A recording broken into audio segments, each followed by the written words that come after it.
8 in textbook. Chapter, one second. Yeah, it's chapter 8 in textbook. Okay, so if you are referring textbook, you can refer chapter 8. So IO interface. So in the IO interface, we come across IO devices and transducers. So why we use transducers to make a real effect, a real world effect into digital representation. We use transducers. Okay, and then what are transducers? Transducers which converts the analog signal to digital or vice versa. Okay, so we have a input transducer called sensor, and we have an output sensor called output transducer called actuators. So here in between sensor and the actuator, we required an analog to digital converter. Same way, a reverse of it, digital to analog converter. Okay, why we need this is to say real world signals are analog in nature. So and the processor process in digital in nature, or the processor talk to its peripherals through digital values, say 0 and 1. So that's a reason we required analog to digital converter when we take a signal from the analog, real world.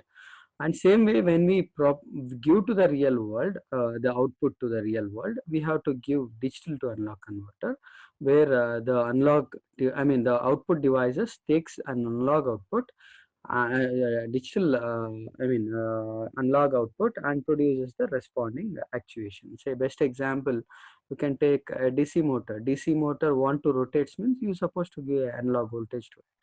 Okay, a stepper motor, you have to give an analog voltage to it.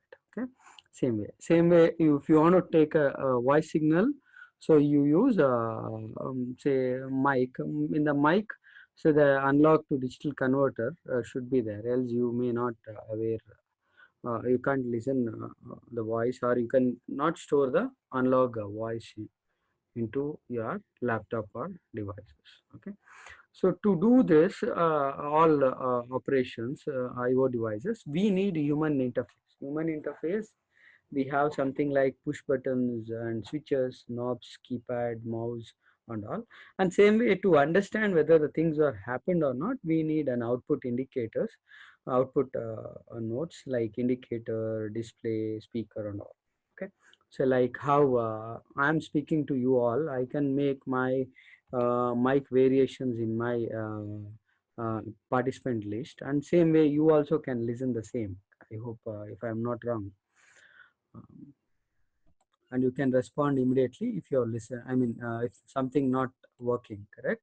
Same way here. Okay, so in that we come across keypad and keyboard, how a keypad and keyboard works. A similar keypad, if you analyze 3x4, the same way the keyboard will also work. Okay, it will be an extension version of keypad. Okay, so I hope in our basics, from starting from, so we come across a keypad in fourth semester in HDL lab and microprocessor or microcontroller lab, how a keypad works. Okay, and we have come across like scan register and something like input register and all. So same way here also, I hope I'm just recapping the things what we have discussed last class. You will have an output register where the output, which key is pressed, will be given to the processor through output register. And to understand this, we have to supply a positive voltage to understand which key is pressed. So for that, we supply input voltage through input register to do a scan of row, to do a scan row, and to understand what is happening. Okay, which key is pressed. Okay, and we come across something called key debounce, or switch and debounce effect. Okay, so debounce is the bounce. It means when you press a key, that is bounce. When it relaxes to the normal position, coming back from the normal, the press and to exit, the time taken, we call it as debounce. And this effect should be as minimal as possible, else the wrong key pressed will be fed to the input register, output register, or to the processor. Say if I keep pressing alphabet A in my keyboard, if it is not relaxed back, it is not debounced. The moment I pressed and it has been locked or it has been jumped because of some mechanical fault, the A will be continuously typed in my Word or PowerPoint. So that should not impact on my devices. Okay. So we try to address this debounce effect. So there'll be a question somewhere 8 to 10 marks about key debounce. You should able to tell about it. And they will ask what is like explain debounce effect in detail in keypad. Okay, so you should able to explain this whole 3x4 matrix, and what is output register, what is input register, and what is debounce effect, how a key is scanned and all. Okay, like R1 to R4, C1 to C3, you should tell about it, and how a scan is going to happen and all. Okay, so that's how. And coming to next topic, we have come across knob and position encoder. I hope this is the one which has been used in our retro style. Now touchscreen has replaced these things. What is a knob and a position indicator mean? So in analog circuits, use a variable resistor, right? In your AEC lab, third semester or fourth semester, and even yeah, fourth semester, yeah, even in fifth semester also, you would have used a pot, 10K pot, variable resistor. So use it to vary the things. Okay.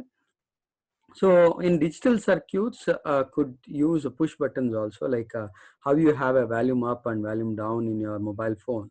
Same way you can have push buttons also. Okay, not as easy to use as a knob or a slide. Of course, the push buttons are not so easy to use as knob or a slider, because we have been used to it from past. Okay, from our since long ancient era to use the knobs. Okay, so can we use a position encoder attaching to the knob?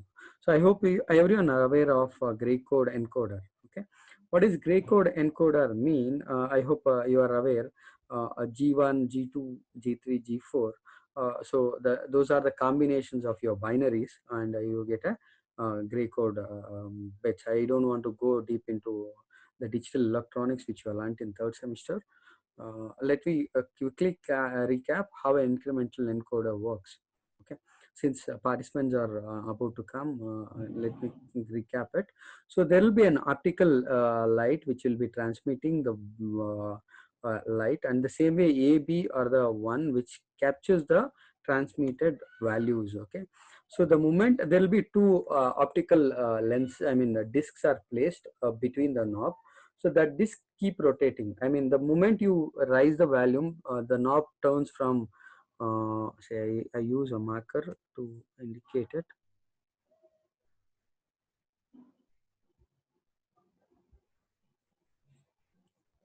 So the moment you rotate this knob somewhere clockwise or anti-clockwise, the positions of the two disc optical disc which is placed inside the knob or behind the knob, there will be changes in the values. So these values are read because of the light emission.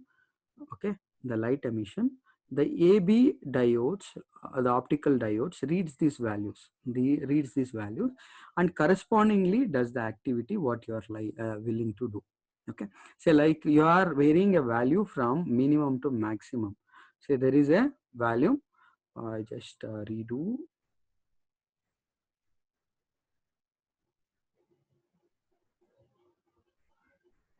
Sorry.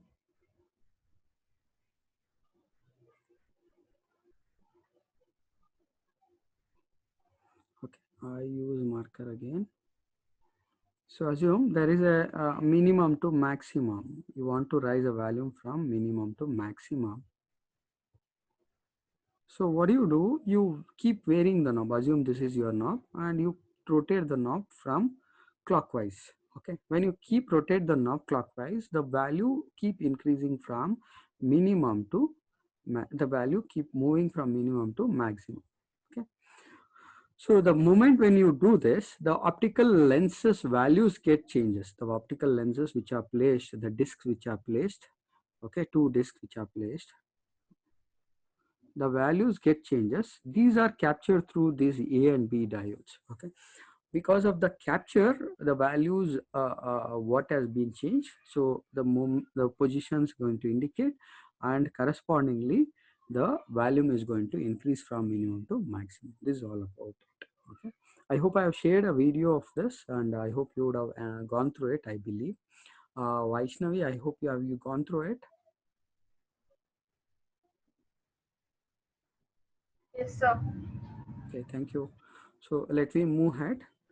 Unlog inputs. Okay, of course, everyone are aware. Physical effects produces an analog voltage. Physical effects means the moment you use any object to touch, there is a voltage being transferred from one layer to the another layer.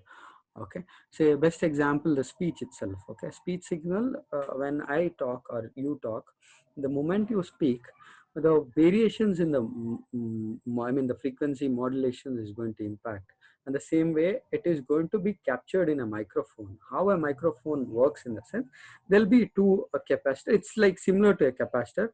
One a static one plate is placed, one plate is placed fixed. One second. One plate is fixed, another plate is placed variably. Okay, this plate is placed variably, where you will have a round like metallic I mean sponge. Video, you can unmute and you can talk. Vaishnavi, shall I want to express this in detail, or can I move to the next slide? How about Shashank, can you speak on it? So is it fine? Have you gone through the video and you are aware? Shall I move to the next topic, or shall I continue on the same? Yes, sir. Shall I move to the next slide? Yes, sir. Yeah, thank you. Yes, sir. Yes, sir. Okay. I just quickly recap on few things. How a gas detector is going to work, and accelerator. Say gas detector, what happens is, especially on this gas detector, you are going to release this one.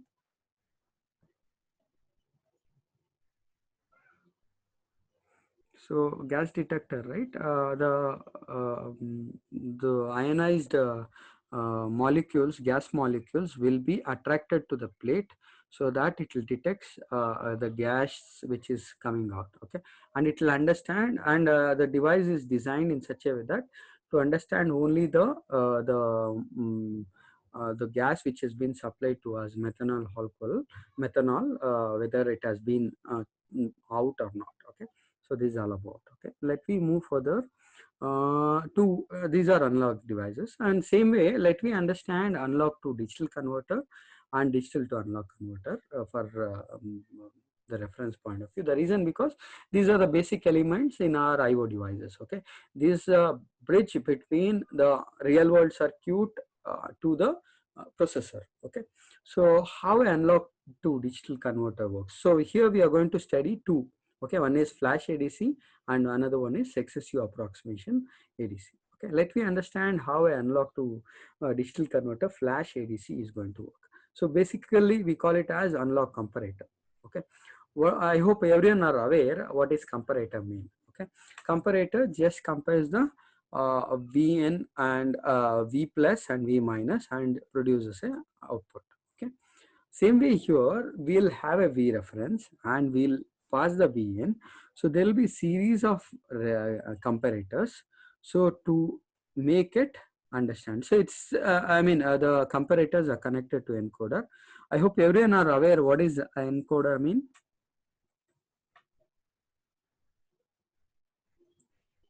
What is an encoder?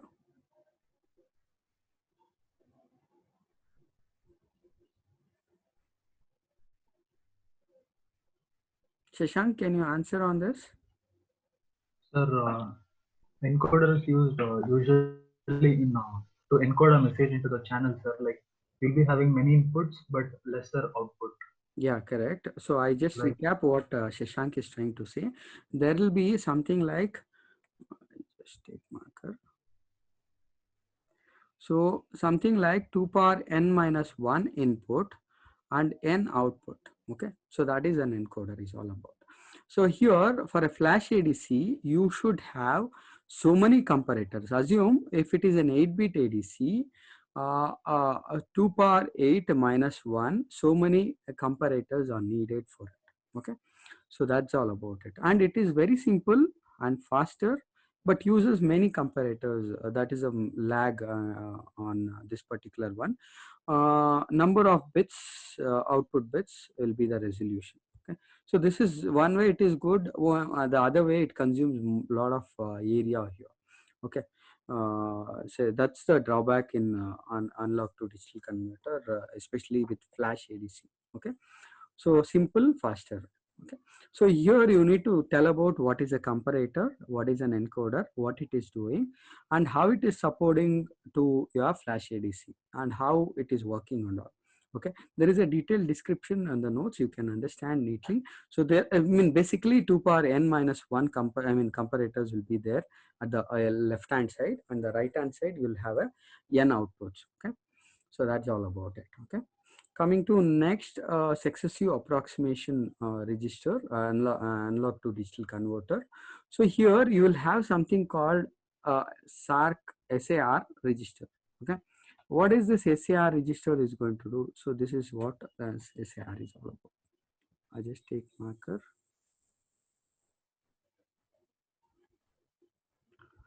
So this is an SAR. Okay, so what SAR is going to do is, there will be a DAC on digital to analog converter. Here what happens is, the analog voltage will be given back to the comparator. So this is your comparator, and same way the reference voltage will be given from your DAC. Okay, so I just repeat, there will be a V in will be flowing to the one comparator which is sitting here. Okay, and same way the Vref comparing all the say, one. Okay, say for example you have the V in is assume 1.2 volt, 1.25 volt. Okay, so during this case assume there is a 5 volt analysis of an analog to digital converter. During that case it will take that input through plus, and through minus it keep pumping out through V reference. DAC will keep starting. Okay, the SAR successive approximation register will keep feeding the input to the digital to analog converter.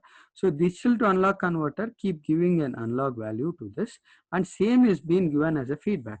If it is correct, then it doesn't give any feedback. If it is wrong, it keeps giving up. Okay, till you get a correct exact value with respect to your Vn. With respect to your Vn, it keeps giving an feedback. It keeps giving you feedback. Okay, during that case, it will understand the Vn and Vref, what it is coming from the DAC.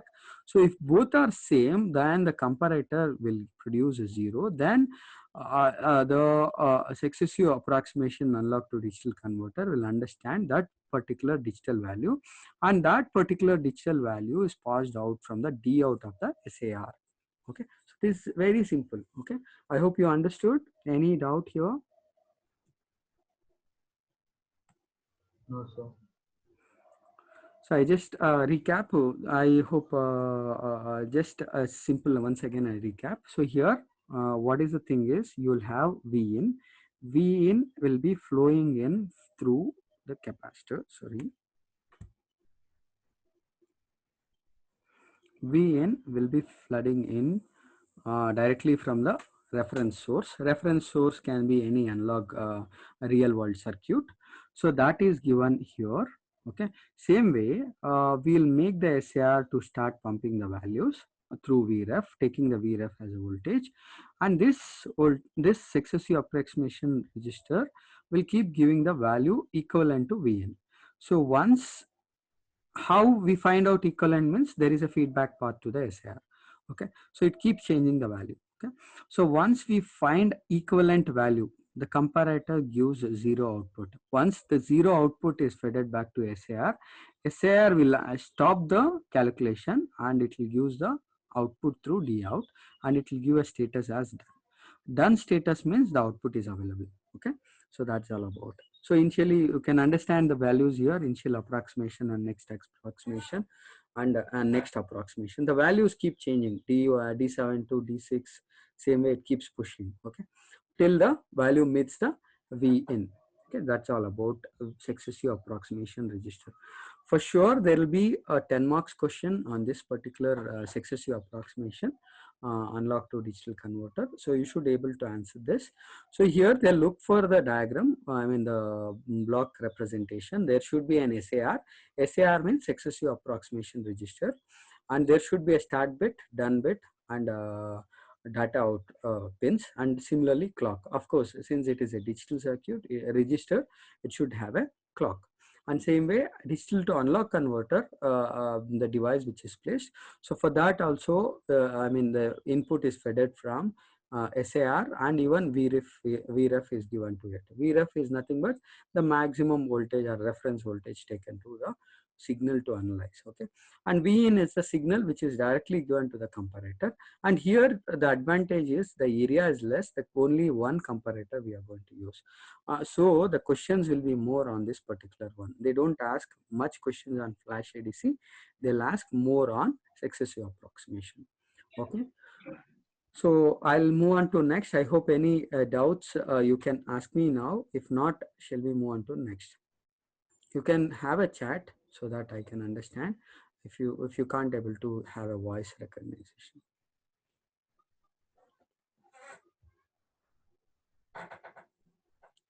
I hope everyone are clear with successive approximation. Dikshit,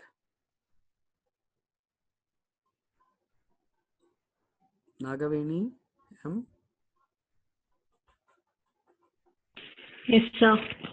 Okay, I'll move on to the next topic. So next topic is LED indicators. Okay, I hope it's similar to an indicator. How we use to check mobile is charging or not, whether my mobile is turned on or not, or my power supply is going to give a valid output or not.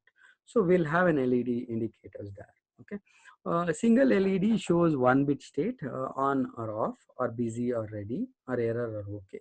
I hope you would have used an FPGA to understand whether the FPGA is connected or not. You will have one red light LED glowing. So if it is glowing means it is connected. Same way in your Arduino boards and all. So to understand whether things are happening or not, we'll have an LED connected.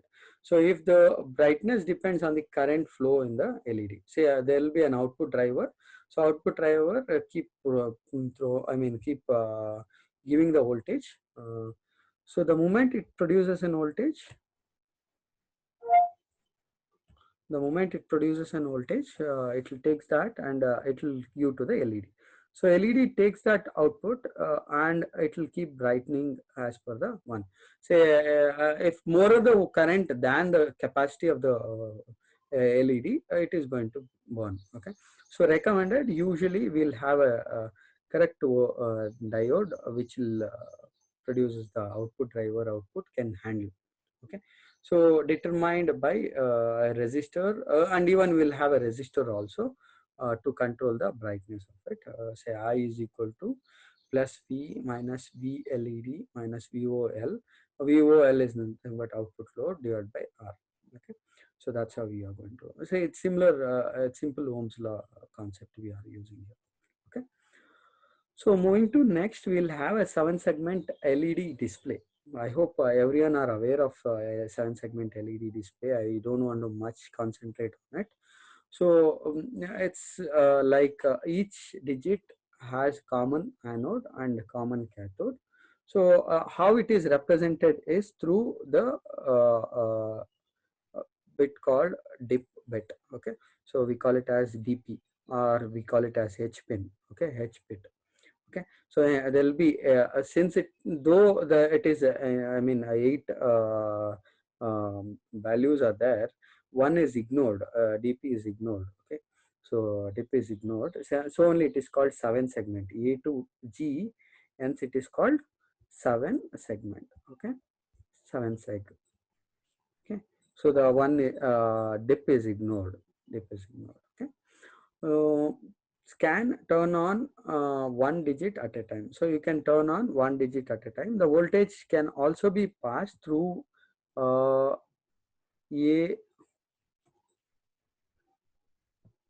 A0 to A3. By using A0 to A3, you can pass the input supply to it. Okay, A0 to okay. I see here. These are the input values to make either to glow 1 or 0. So if you want to glow 0, what you want to do is you want to turn off this particular one.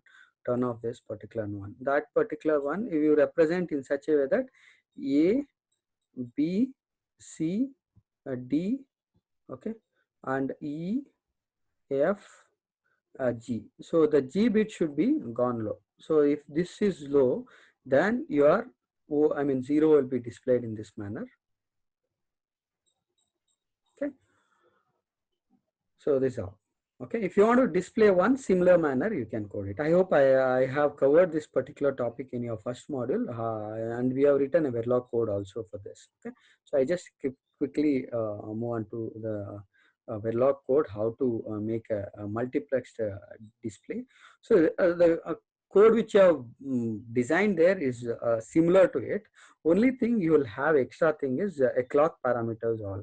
Okay, like this is an FPGA code. Okay, so or the code which can be used directly and you can dump it onto a FPGA. Okay. So here we are going to use a clock frequency as say if you understand how much it is.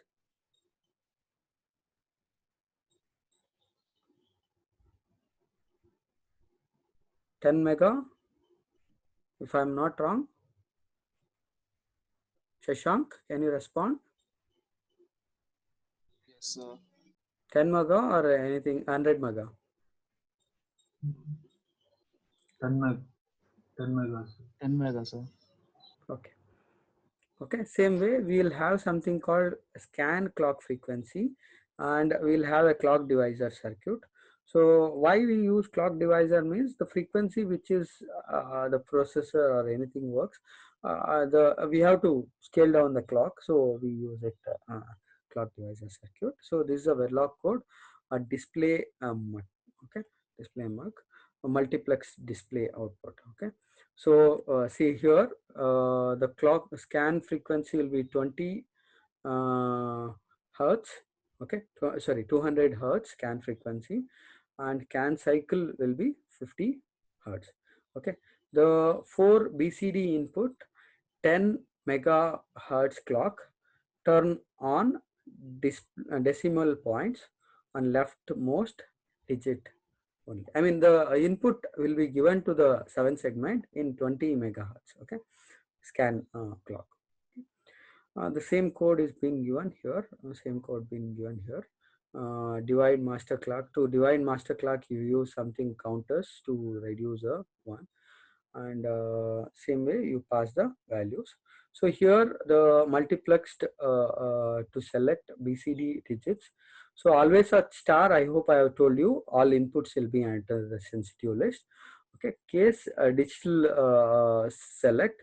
So you select which 7 segment BCD values to be passed through the case statement did select, and same way you pass the unlock values to it, and you'll have a activate select a digital anode. See here there will be a comments, you can understand the code neatly, and that's how you are going to pass and you display 0 1 2 9 till invalid or default. Okay, or don't care. Okay, I hope you would have written only this particular 7 segment code, only this one. I'll take a marker here or laser here. I hope you would have written only this particular code in the previous module 1. Here to work as a and even this also you would have not written, only the previous code you would have written in the module 1. So here to understand you have to, I mean to dump onto an FPGA or to an working model, so you have to write this level coding. Okay, this level coding, and you should have a clock frequency and all. Clock where you define the frequency at what rate it has to work. Okay, so you should have a divide master clock to get scan clock, and increment digital counter once per scan clock. And the reason, because you have to pass these digital values, right? Selected digital values. So it has to pass one by one and not at the same time. And these all happens in a microsecond. You can't understand actually. If it is 10 megahertz, it will be 1 by t. I mean 1 by f. So it will be somewhere 0.1 microsecond. 0.1 microsecond. You can't imagine. You can't feel that in our human eyes, but still we can understand the things what is happening. Okay. So you will use this kind of code to understand it. Any doubt here in this piece of code? No, sir. So I hope you would have come across only this code. This is an add-on code. So if I hope there will be 60 to 70 possibilities of asking a Verilog code here. Since it is an IO device, they will ask only device concepts, okay? But still, there are chances. So you should able to write this code. The code will be asked for 10 to 12 marks. So you should able to write complete code, okay? And there will be somewhere 60 to 70 lines of code. So you should able to explain about it, okay? So any other doubts you can ask me, or let me move on to next topic so far.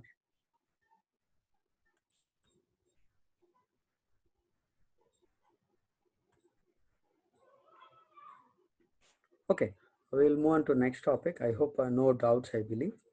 I'll take another 10 more minutes on LCD, and then I'll move on to, will pass. Okay. So 7 sec, and we'll recap once. Okay. So a liquid crystal display, okay, LCD mean. Okay. So here, I mean, it is comparable to the 7 segment. These are a good one. The reason, because there are some advantages and disadvantages also. So advantage is low power consumption, readable in bright ambient light condition also. I hope that's the reason in low-end mobiles, say Nokia 1100 or the old basic sets, they used to use LCDs, okay. And disadvantage, coming to disadvantage, requires backlight for dark conditions. I mean, if we want to indicate something, we should have a backlight also in an LCD. So through the backlight only we can understand what is happening there. Okay, not as robust as LED. Okay, a liquid LED device. Okay. See, LCD liquid crystal displays are a little bit disadvantage as compared to LED one.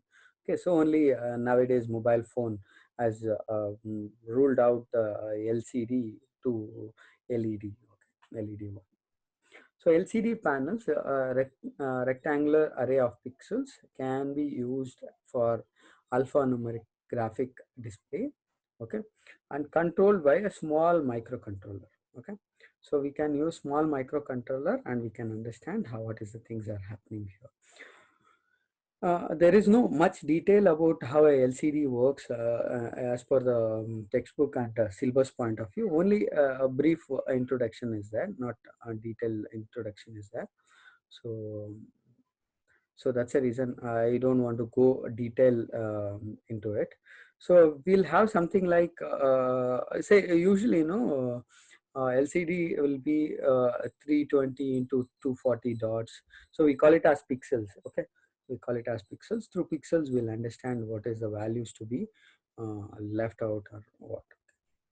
We don't have much detail about 7 segment LCD. We have much detail about 7 segment here. Okay, so only I don't want to go in detail about it. I hope if needed, I'll share the textbook and you can understand what is happening there.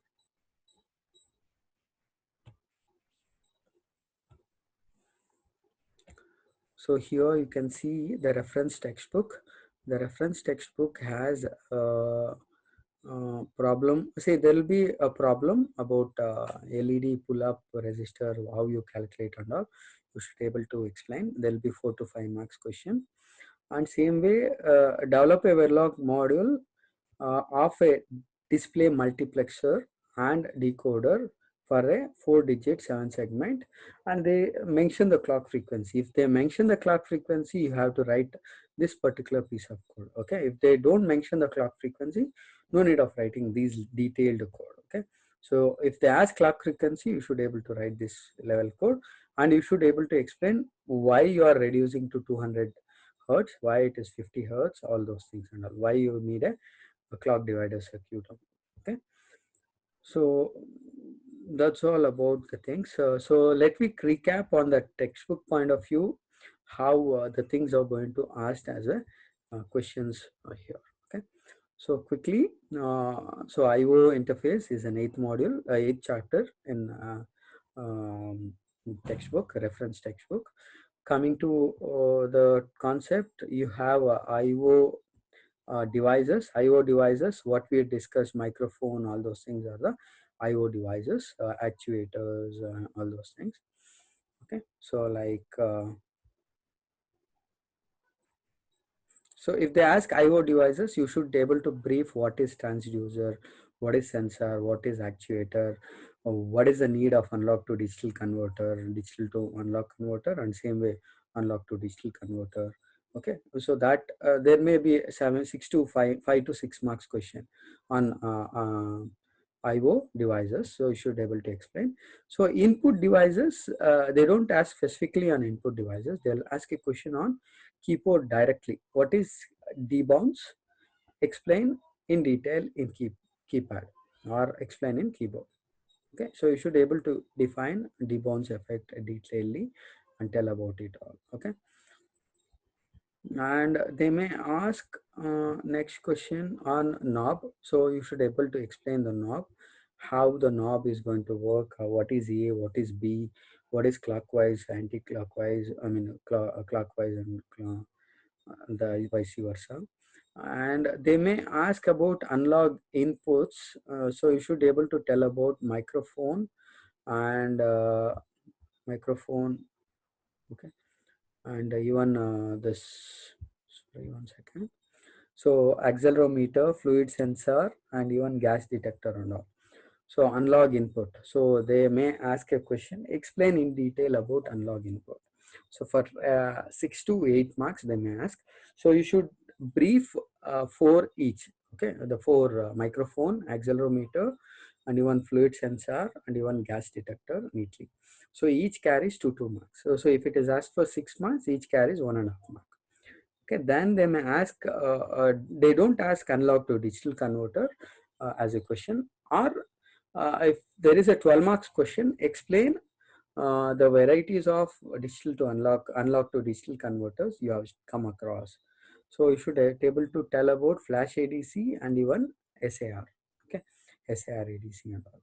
And on the output device, especially on the LED, they don't ask any direct question. They'll ask a problem to calculate the voltage or what is the resistor required to use an LED to make secure and all. They may ask this kind of question, so you should be able to tell about it. Okay, you should be able to solve about this particular problem, so you can refer textbook on it. And same way, especially with respect to 7 segment, less probability of question, 60 to 70%. The reason because they don't ask Verilog code in this module. As I said, it's an IO device, I mean IO interface. They more detailedly on some other topics in the later sessions we'll discuss. So 60 to 70% probabilities are there on this particular Verilog code. So you should be able to write this Verilog code. So there will be 60 to 70 lines of code. So don't worry, it is very simple code. There is not much to crack your heads to understand this code. So there will be a clock divider circuit or divide master clock to get scan clock. So here just a simple if else statement where a counter is there. So it is going to divide the clock. Okay. What is a clock divider means? I hope everyone are aware. Still, you want detail on it? Okay, I'll just simply tell you how a clock divider is going to work. Okay, so simple. Just take a marker.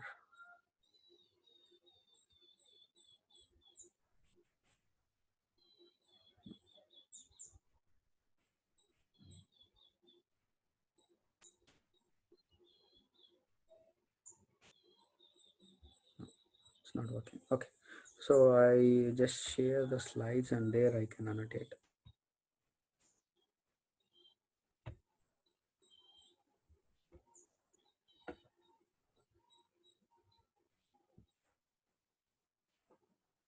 I'm talking about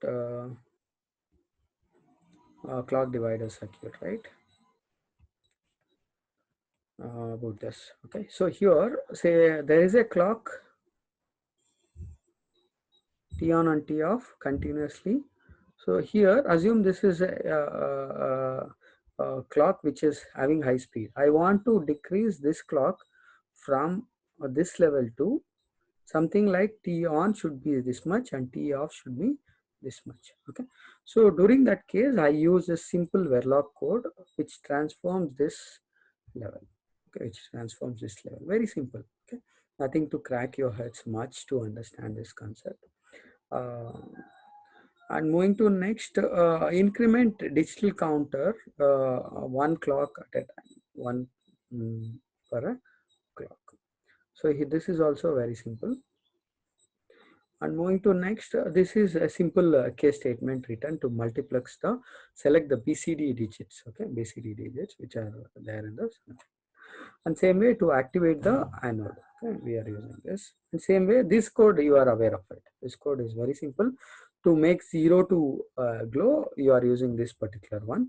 And same way to glow 1, you are using this value. And same way to display don't care, you use this value. So G bit will be high. G bit will be high so that that bit is glowing, other bits are low. And same way, if you want to display 0, G bit will be low and other bits are high. So that is what we talk about. Okay, so I hope I quickly recapped on the things what I did. And coming to textbook again, I just share once again the same. So here this code will be asked 60 to 70%, and LCD I hope they may not ask 30 to 40%. There are chances on this question, so you should be able to tell only the brief advantage and disadvantage and how a LCD is going to work. Okay, simple how it is going to. Thank you all. This is Mahendra, Assistant Professor, Department of ECE, Cambridge Institute of Technology. Thank you. Have a nice day. Safe stay.